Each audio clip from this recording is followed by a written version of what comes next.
Chapter 2. Wilbur. Fern loved Wilbur more than anything. She loved to stroke him, to feed him, to put him on to bed. Every morning, as soon as she got up, she warmed his milk, tied his bib on, and held the bottle for him. Every afternoon, when the school bus stopped in front of her house, she jumped out, ran to the kitchen to fix another bottle for him.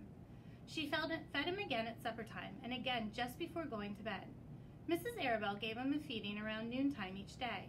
When Fern was away at school, Wilbur loved his milk, and he was never happier than when Fern was warming up a bottle for him. He would stand and gaze up at her with adoring eyes. For the first few days of his life, Wilbur was allowed to live in a box near the stove in the kitchen. Then, when Mrs. Arabelle complained, he was moved to a bigger box in the woodshed. At 2 weeks of age, he was moved outdoors. It was apple blossom time, and the days were getting warmer. Mr. Arabelle fixed a small yard specially for Wilbur under an apple tree and gave him a large wooden box full of straw with a doorway cut in it so he could walk in and out as he pleased. "Won't it be cold at night?" asked Fern. "No," said her father. "You watch and see what he does." Carrying a bottle of milk, Fern sat down under the apple tree inside the yard. Wilbur ran to her, and she held the bottle for him while he sucked. When he had finished the last drop, he grunted and walked sleepily into the box. Fern peered through the door.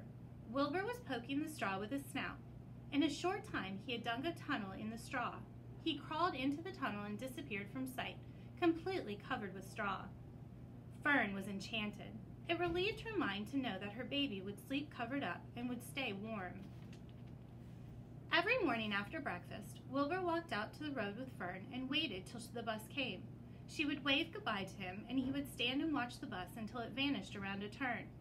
While Fern was in school, Wilbur was shut inside his yard. But as soon as she got home in the afternoon, she would take him out and he would follow her around the place. If she went into the house, Wilbur went too. If she went upstairs, Wilbur would wait at the bottom step until she came down again. If she took her doll for a walk in the doll carriage, Wilbur followed along. Sometimes on these journeys, Wilbur would get tired, and Fern would pick him up and put him in the carriage alongside the doll. He liked this. And if he was very tired, he would close his eyes and go to sleep under the doll's blanket.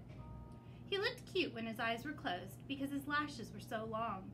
The doll would close her eyes too, and Fern would wheel the carriage very slowly and smoothly as to not wake her infants.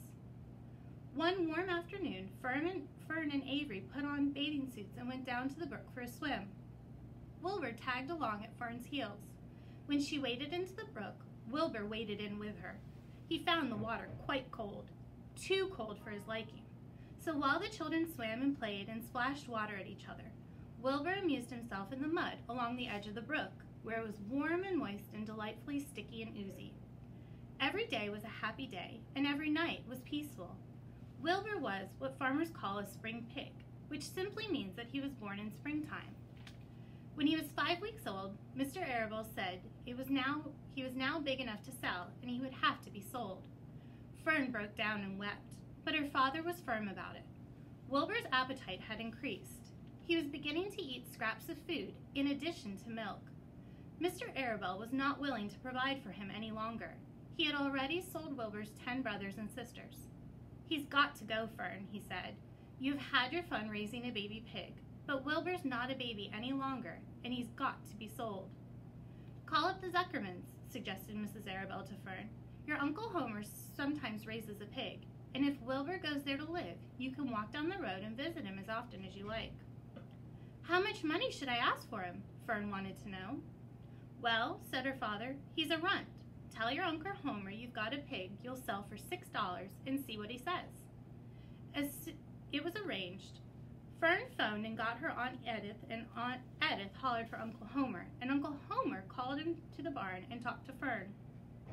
When he heard that the price was only $6, he said he would buy the pig. Next day, Wilbur was taken from his home under the apple and went to live in a manure pile in the cellar of the Zuckerman's